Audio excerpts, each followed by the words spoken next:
good, whatever it is, if you don't believe time is a true construct.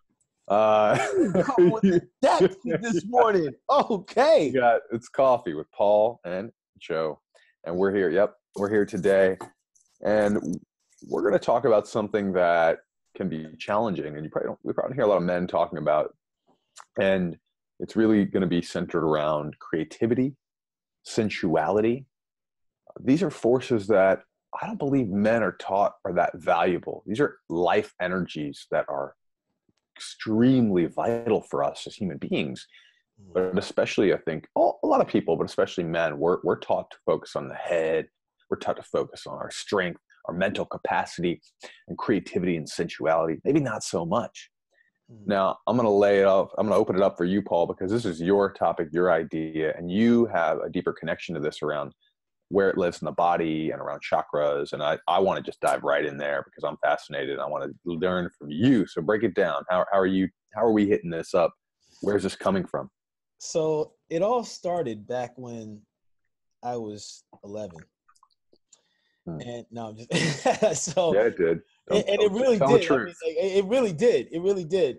So just to give you the context, to get right into it, Joe and I were talking about, I've been having some hip concerns where my hip is physically, I feel like it's tightened up. And like, as I do more research, my whole left side is just jammed up. My oblique, me too. Complex. All left. Feminine energy. I'm going to get to that in a second.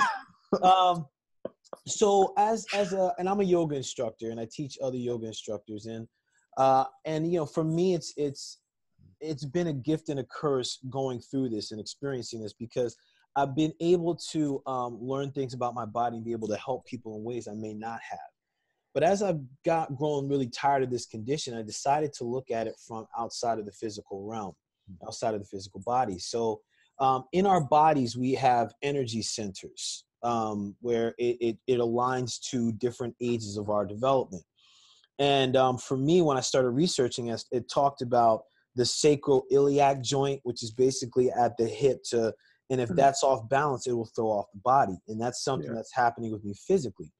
So I'm a wordsmith dude, Joe. I like going in on words and diving in. So sacrum comes from sacrum. For those that aren't familiar with anatomy, there's a sacrum that basically at the bottom of the spine that plugs into the pelvis. Think of it on a bigger scale. It's said to be the relay of energy from our root, from our pelvis, all the way up to our brain, our stem, from the spinal cord. So when I started looking at this, the sacrum is a hollow bone, and I started looking at this second energy center, which is said to be the development of a person between 7 and 14. So when I looked at that, the sacral center is said to be the creativity and sexuality center. Yeah. And when I started looking at that from my perspective as a male, like I didn't really learn about the sexuality part. I learned about, when I look at the sex, I look, okay, my sex organs in that area. But then I started really diving into like, wow, there's another piece of the creativity and sensuality. Yeah. Really exploring the senses, because in everybody's body during that time frame, male or female, your body starts changing. And it's like, you feel things and your body reacts. Whether for males you get an erection, for me, I could touch, or I could feel, I could hear, I could taste something. I'll feel things throughout my body. And in our culture, I don't see that that's developed. I see it's like, okay, we're putting these boxes. Right. And it's like, okay, well, yeah, you creative, you like to draw, you like to play music. All right, you're a boy, you're going to play sports. Okay, you're going to play in the dirt, you're going to make a fort outside. Right. And, you're going to come in dirty and not bathe for like a week. All right, buddy, that's what you're doing. Now get out of here and be everybody. For a woman, for a girl, it's going to be like, okay, you're going to play with these dollies over here. You're going to help your mom outside cook and plant the garden. And then also, you know what? You're not going to curse. You're going to be a good girl. You're not going to do anything bad. Now get out of here and be somebody. And then we live in these reinforced ways. So when I started diving into it, it started looking at, from a metaphysical perspective, issues are in the tissues. Yeah, boy. And when we're not looking at what could be another possibility for this disease, we lose things. So that's where the creativity and sensuality comes up, because I'm like, now it's like, okay, when I'm working out and I'm feeling like I was telling Joe, my yoga practice right now, it's come almost to a halt. Like I really scaled things back, even to the connection of my feet in the mat and in the ground. Mm. How that feel. Like I was standing in a mountain for 20 minutes the other day. I was like, Oh, just like feeling this tingling in my hands and just like, this is bananas. And I bring this up, and I wanted to bring this to this area because for men and women, like it's an opportunity if you're feeling stuck or you have hip issues or you're feeling like I feel like I lost my creativity. The second energy center, if you don't have an outlet to be creative, to experience sensuality for yourself and with another, there's an opportunity to learn and grow. Yeah. And that's where this whole thing came about, man. So I hope that kind of gave a sum up. But like for you, now that you're hearing that, Joe, like when I talked about the sexuality versus sensuality, what was that like? What was that experience like for you? Yeah, that's a huge one. Thanks for asking that, because we were kind of touching base around this earlier. Yeah. I think there's a lot of opportunity for our culture and our world, and probably more masculine identifying humans than feminine identifying humans, to expand our concepts of our sensuality. So often when we use that language, we use that word, people think of sex. Right. And yeah, sexuality is really vital. It's really important. But what is sexuality without a larger expression, understanding, and like diving into depth of sensuality? So, again, we were talking words and language. I was mentioning right before this too. I talk about sensuality, and I literally mean like a sensual person. I want to be around sensual people. I don't care who they are. If they're my friends, they're my family, they're lovers, whatever. It's like I want to be around the person that stops at a plant to notice it, to look at it, to smell it, to feel and be like, oh, what? That's some crazy texture right there. As opposed to just walk by and be like, that was pretty. There's so many more senses. I was describing. That was pretty. Yeah. So, and this is really important because it's not just about creation and output. It's about fulfillment of experience in the moment. It's about being able to feel more emotion and more connection with another person, even because we can experience things at a different level. So can a meal between two people who are very sensually oriented be like an opera, like a love affair, like because we're both sensing and smelling and looking and tasting and feeling and appreciating, right? Mindfulness and sensuality can very much be the keys to appreciating everyday life, because I'm awake to all the feeling and all the beauty and all the power and all the creativity in the world. But we do get disconnected from it, even at a wordsmithing level, even at a conceptual level. We get confused between sensuality and sexuality. And that sensual piece is the foundational piece. It's a foundational piece to life and even to sexuality, But why do we, so what I'm wondering, it's like, how do we reconnect? That's what I really want to know, is how do we reconnect in a deeper way? And also I want to touch on the creativity thing, because this is something up for me too, is constantly for a couple of years now going, okay, yeah, I write for my business. I do videos for my business. We're creating right now. Right. This is getting flow of energy and flow of ideas and flow of our gifts out into the world. But at the same time, I believe that there's probably a more simple and pure way of tapping into creativity that has nothing to do with output for business. That would be healing for me. That would be powerful for me and the people around us too. Right. So what are some of the things that can be done to open these and help me out here? Is it like, we need to open the channels back up? We need to strengthen the body around these parts. Like, what do we need in this realm to re-engage, to be revitalized around this second chakra, around sensuality and creativity? So I got really three things. Well, yeah. I don't even know how many. We could go on in this, but first, I feel like there's an opportunity to connect to the body. Yeah. So through the body, moving the hips in all different directions. It's something that I'm finding out, like for me, like I can be really stuck and rigid. And that shows up in a lot of ways. Like when I look at it from if you're feeling, whether you got good hips or not, like start moving the hips in different directions and like feel how that changes in the spine and the body. In yoga, there's one of the fundamental poses, the cat cow.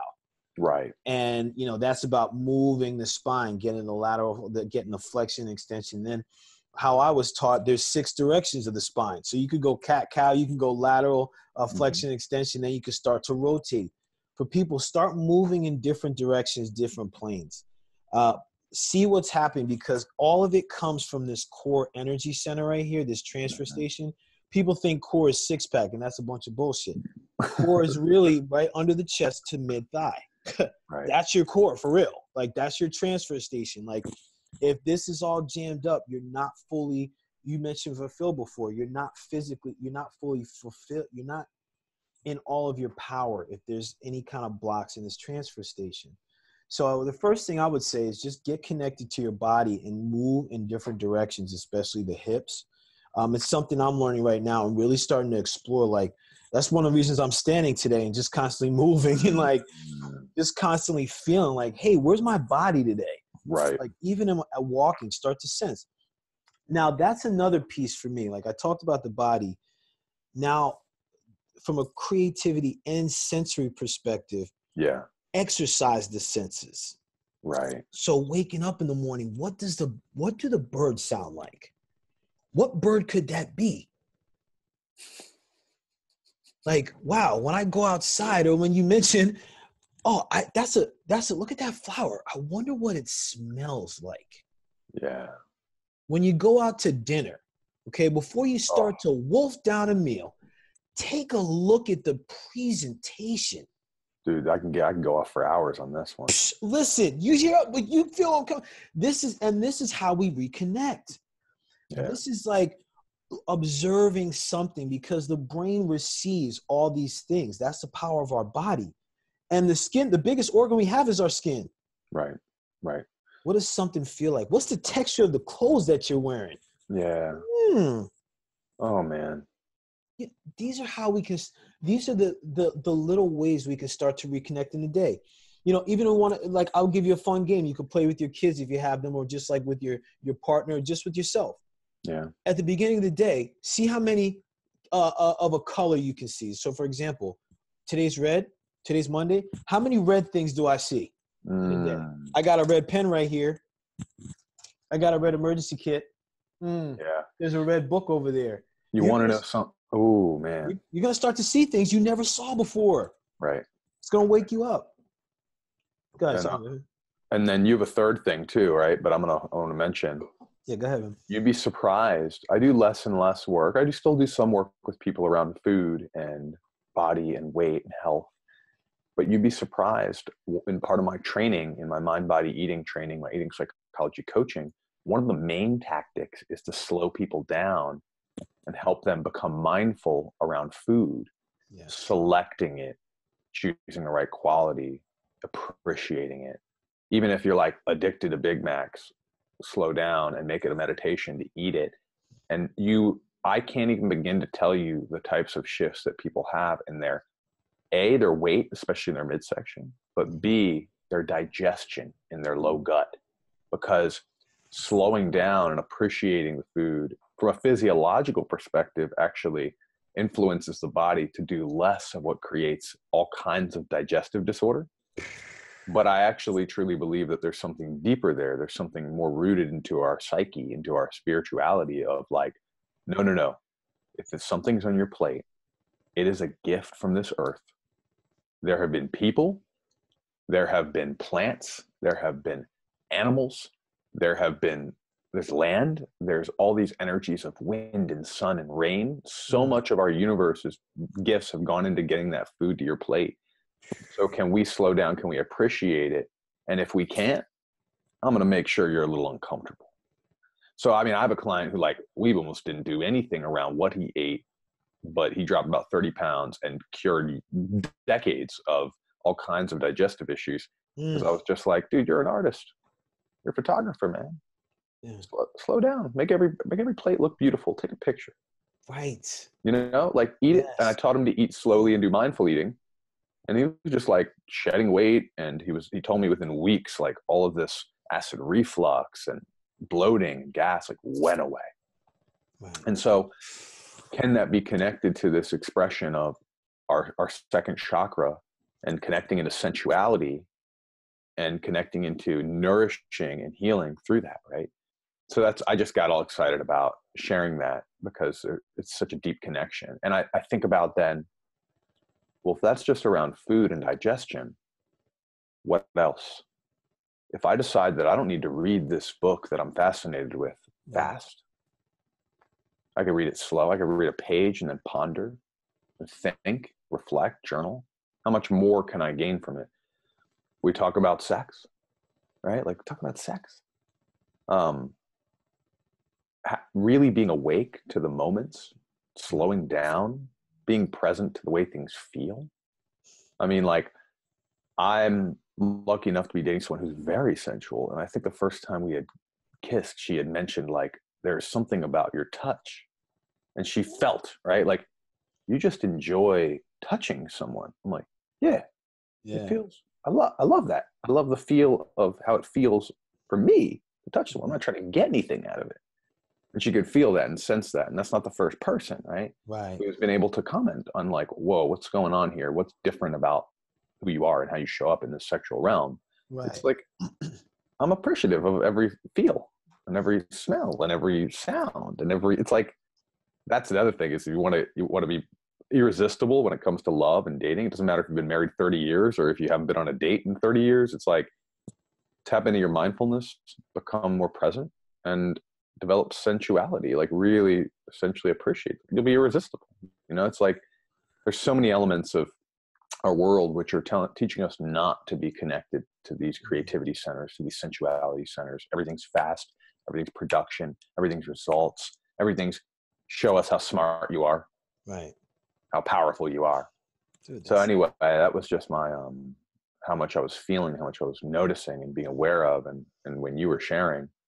But I think you had mentioned there's like a third. Was this like around creativity, I'm imagining? Yes. Well, listen, it's actually part of what you said. Slowing the hell down. Slow down. Slow down. Slow down for my brand Nubian fans. Who you with? So listen, this is a key piece because I'm learning this. I continue to learn this. So I don't want to say, because as I'm guiding others in my practice, I want to make sure, like, okay, how would I guide myself in my practice? What are the things like I get to take what I'm teaching people and apply to myself? Yeah. And I noticed for me, my digestive system, especially in that lower abdomen, the descending colon, processing, digesting things. I noticed it wasn't just food anymore. That's how I knew there was something else. I started looking at how I was digesting things in my life, how I was processing when something happened. Was I just quick to move on, like stuffing my face and getting gluttonous with things to fill my time? And when I started to scale back, I started to notice everything that was, I'm noticing what's around me. And now it's like, oh, I can get creative with this. Hold on. First of all, what is this? Wow, I'd never seen anything like this before. This is, it smells delicious. Little things like this, just the slow down, okay? Because as soon as people start to become aware through the body, yeah, and then as soon as they start to look at this, open up the sensuality of things, like start to open up the senses. Now slow down and truly see the field. Yeah, that's the piece about slowing down that I'm witnessing, is that when we can slow down in things, it's like then we everything is clear. Like that's a big thing in my practice and work with my clients. It's about, even in the yoga practice, it's about, okay, slowing down. What's happening with your heart right now? Where are you connected? Is your lower back connected to the ground when you're doing those crunches? Why don't you find out for yourself? What's happening? Slow down, process it. Let the body send the messages and start to build the pathways. But no, you mentioned it. We're in this society right now where it's just like, hold on, I'm spinning. Oh yeah, I'm spinning, Joe. I got another spade. Got I got seven no plate. Seven Yeah, plates. buddy. You know what's interesting is like I work with a lot of people who have been very successful in many ways, and often in professional life. And I also tend to attract clients that I would say are like overthinkers. I don't even like using those. I'm not a big fan of labels. Overweight, overeating, overthinking. There's a judgment in there that doesn't necessarily need to be there. We're doing those things. We are those ways of being. We maybe are that size for a good reason. So it ain't over. But anyway, side note. So a lot of times people who think a lot and people who think a lot of the times are trying to think their way out of how much they feel. Right. They're sensitive people and they have an extraordinarily active nervous system. Some people might call that high sensitive person. Some people might think that that's anxiety. It manifests in anxiety, which often means we do a couple of different things. Mm-hmm. We numb it out, right, with like food or other substances. And those are a lot of my health clients. Right. And then, or we work it out. We become really good at working, studying, learning, producing, creating, making money, making deals, whatever it may be. Right. So we find a way to numb it one way or the other. So I often am working with really intelligent, really high processing people with a lot of sensitivity, and what manifests a lot of the time is anxiety. And almost always it's like, if you want to become less anxious and more present and more powerful, I'm always talking about slowing down. Yeah. Slowing down, walking, take a slow walk, slowing down, eating. In the business meeting, stopping, taking breaths, pausing. Someone asks you a question. Pausing. Someone asks you a question, say, you know what? Let me have a minute. I want to answer that the best way possible. I want to answer that with some thought rather than just jumping quickly, right? So all of it, everything gets better when we learn to slow down. But the challenge for me is, and I want to say this too. I have a client right now. We're working on stuff around dating. He's doing really well. But I keep trying to help him understand, like, slow down. Stop trying to figure out women as if it's a formula. Stop trying to figure out love as if it's a formula, or sex if it's a formula. And stop trying to rush to a situation. You don't need to, necessarily be back in a relationship. You don't need to necessarily get laid on this first or second date or whatever. It's like, slow down. Yeah, and what's interesting is he's amazing at business. I mean, this is a guy making, $500,000 a year. He's closing these crazy deals. His job is to go out there and like renegotiate these giant structures for infrastructure, for internet services, for these mega companies, Google and stuff, right? Right. And whenever I telling him to like work with his anxiety, to work with how he is right now in dating, he'll stop and he'll go, man, this is how I am in business. So what do you mean? He goes, I just believe that I'm going to get the deal. I don't care if it takes me 5 years. Right. He's like, I'm patient. I trust. I know that if it's not this deal, it's going to be the next deal. He's like, I'm willing to foster relationships. Like, I'm thinking strategically, but I know that I don't need to strike fast. I just need to play smart. I'm like, yeah, you got this. This is who you are in business. This is why you've crushed it. Because A, you're very thoughtful and you're good at what you do, but B, you're willing to be slow and patient. But the truth is, like, all of this takes patience. Yes. It takes belief in some version of abundance. It takes capacity to trust yourself and trust others and trust the world around us to provide. And it's really hard because the instinct it's not even an instinct, I don't think. I think we're taught is, well, if I don't do this now, if I don't get this now, then I'm a failure and I probably won't get it. That's the thing, Joe. That's what we're taught. Yeah. And it's everywhere, dude. It's everywhere. I mean, think about just media commercials in general. Hey, this isn't working well for you, then do this. Like, this is okay. You want to know? Okay. One of the reasons I was thinking about this is because I've been getting the sense lately. I've been hearing about men in their 50s that are divorced and like having their fun and stuff, having strokes and heart attack. And the first thing that comes to me is like, these cats are popping a blue chip, AKA a Viagra or Cialis, a weekender. Mm-hmm. And their hearts and their bodies aren't prepared for it. And this is Mm. the thing, because we're never taught as men how to be sensual. By the time when our dick doesn't work, we don't know what the hell to do. Yeah. Okay, we're not able to freaking use the other senses to be able to pleasure our partner or to be able to pleasure ourselves and know what that feels like. Instead, it's like, no, oh, your thing still doesn't work? You better pop this chip right here. Side effects, man, called stroke, blue, blah, blah, blah, blah, blah. You know, it's like, come on, man. This is the thing. Like, we're not taught this. That's why I love what we do. And we have these conversations just to crack open possibilities in people's brainstem. Mm-hmm. Because there's other possibilities on how we can connect and relate to people that aren't in a box. Because when we get taught to be in this box, and our bodies as human beings, our bodies evolve and shift. So they're going to be different and experience things different. And if we're not practicing this patience and connection to body and connection to our senses, we lose it. We get out of alignment. We get dis-ease. We get all jammed up and stiff and all these things. And then we don't know what to do. We try to recreate what the past was, and our bodies aren't equipped for that anymore. Yeah. We've moved on. We found a new show.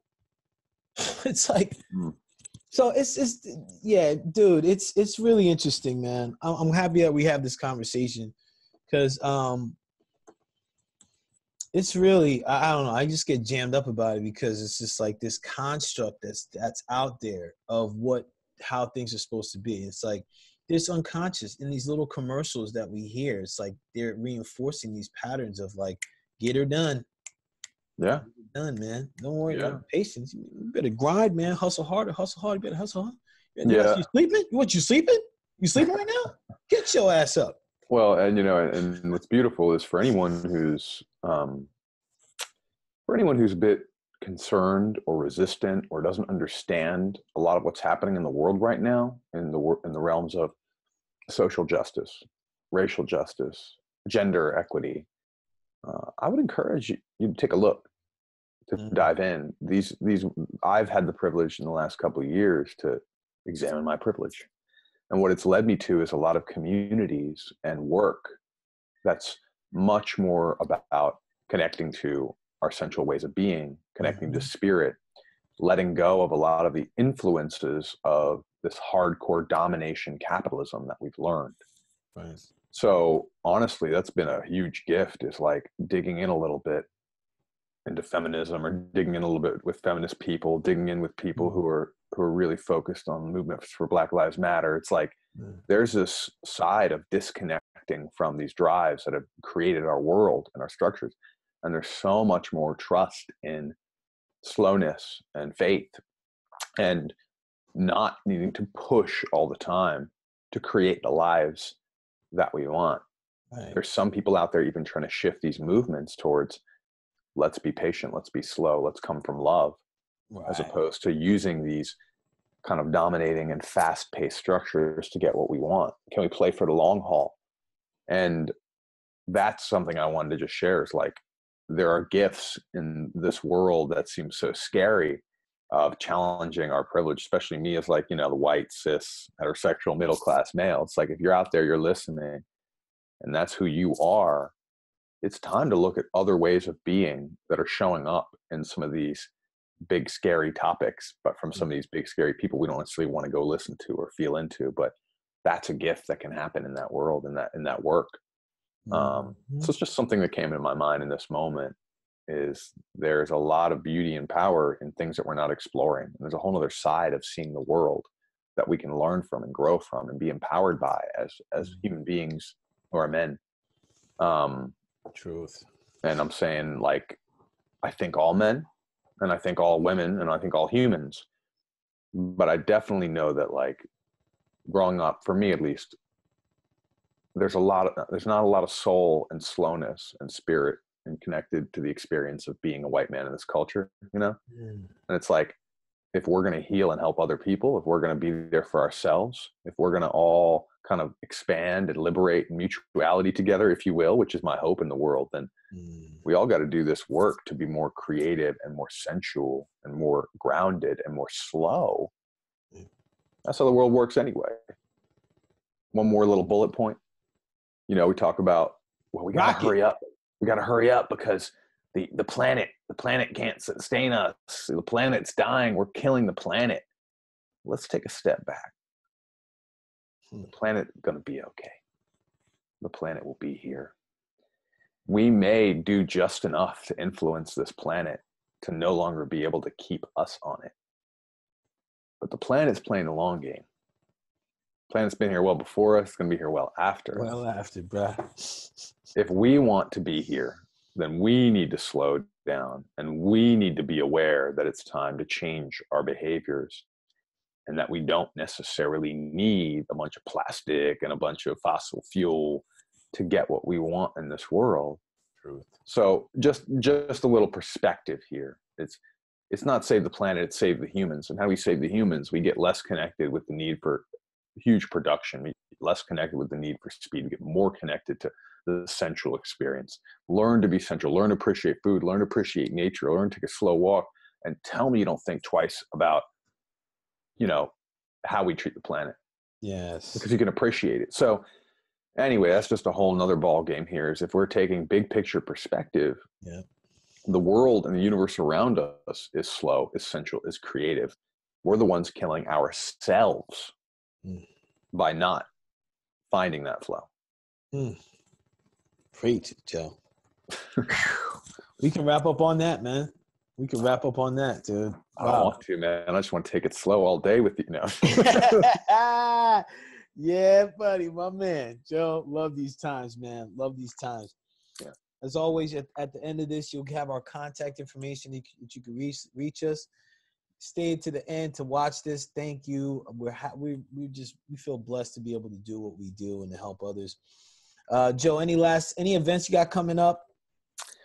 What do people know about? Ooh, let's see. I'm not sure when we'll post this, but I'll mention anyway. If you're in DC this Thursday, you may be seeing this afterwards, but I've got a mindful masculinity group or evening session that's going on with the Insight Meditation Center of Washington that I'll be co-leading.